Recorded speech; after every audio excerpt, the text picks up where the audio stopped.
d'émotions, il s'y connaît, Vincent. Et ce week-end, il était très en colère, à ce qu'on m'a dit. Ah, j'étais en colère samedi. Je me suis dit, tiens, mais dans le fond, je vais en parler, vu que je parle des émotions dans ma chronique.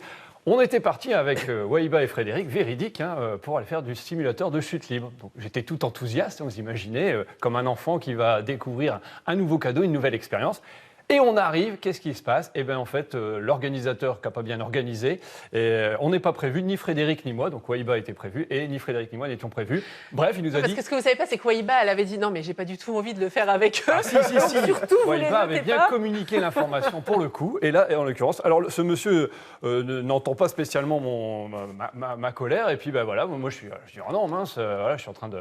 Voilà, ça s'est passé comme ça. Et qu'est-ce que vous avez fait de tout ça, du coup? Alors je me suis dit, bon, après ma colère qui montait, je me dis, j'ai perdu mon temps, ça. Je vais apprendre quelque chose sur moi. Après tout, c'est une émotion que je suis en train de vivre. Accueillons cette émotion. Avant, moi, j'accueillais pas les émotions. J'étais là, oh non, j'aimais pas surtout les émotions désagréables. Et Vincent, Oui. parlez moins vite. Non, mais j'ai plein de trucs à vous raconter. C'est pour ça que je Oui, vous ai mais dit. là, moi, j'ai du mal à vous suivre. Alors, Alors, les vous êtes émotions- au taquet, là. Je ne suis pas. Non, je suis vraiment ravi et enthousiaste. Les émotions sont des indicateurs. Donc, cette colère était pour moi un indicateur. Une sorte de lumière sur mon tableau de bord. Et du coup, qu'est-ce qu'on fait avec ça? Eh bien, émotion agréable égale besoin satisfait, émotion désagréable égale besoin non satisfait. Je m'explique.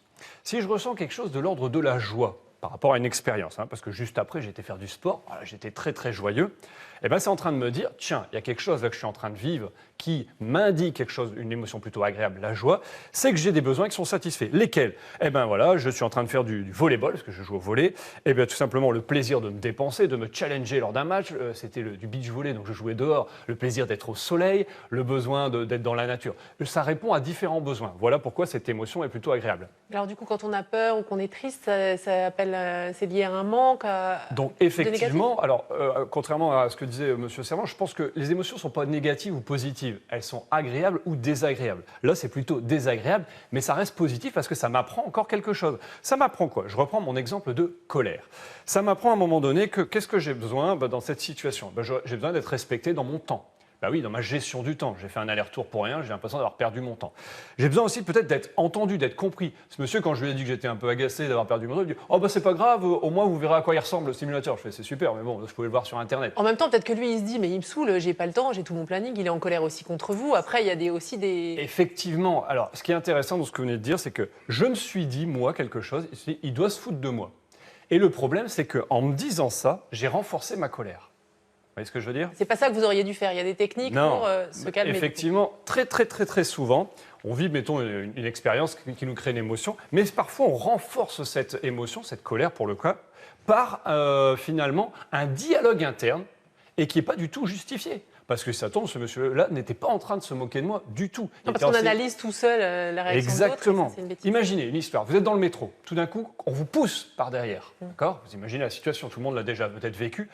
Peut-être, hop, c'est heure de pointe, on est un peu énervé déjà. Hop, la colère monte encore plus. On se retourne et on observe que c'est une femme qui est enceinte et qui est prête à avoir un malaise et qui n'a pas fait exprès. Tout d'un coup, la colère descend. Ça veut dire quoi? Ça n'est pas le déclencheur extérieur qui a provoqué ma colère, mais c'est ce que je me suis dit. Dis donc, il est gonflé, celui-là derrière, il ne fait pas gaffe. Et donc, c'est intéressant de prendre conscience de ça, que parfois, notre dialogue interne engendre l'émotion. On a posé la question sur Internet, Emmanuel, et il y avait des réactions. Alors Choupinette nous dit de nos jours, je me le demande, à la Choupinette, question, très bien. à la question à quoi servent nos émotions. Et Anne qui nous dit ça sert à changer et à grandir, à réaliser ce qui est vraiment important pour notre bonheur et se dépasser pour l'atteindre. Je suis tout à fait d'accord avec vous, Anne. Pour moi, c'est vraiment des aides à la conscience pour mieux comprendre comment je fonctionne dans telle et telle situation. Donc, ce sont des super indicateurs. Et pour conclure, Vincent, quel conseil pour se servir au mieux de ses émotions? Eh bien, de les accueillir. Parce que moi, avant, je faisais partie de ces gens qui disaient « Oh là là, la colère, la tristesse, la peur, c'est pas beau, j'aimais pas. » Et donc, je disais que c'était négatif, donc j'en voulais pas. Je ne les accueillais pas.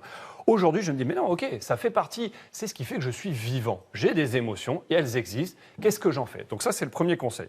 Le deuxième conseil, c'est de dire qu'est-ce que je peux apprendre, qu'est-ce que cette expérience et donc cette émotion me donne comme indication sur moi. Génial, je vais encore apprendre à mieux me connaître. Donc voilà.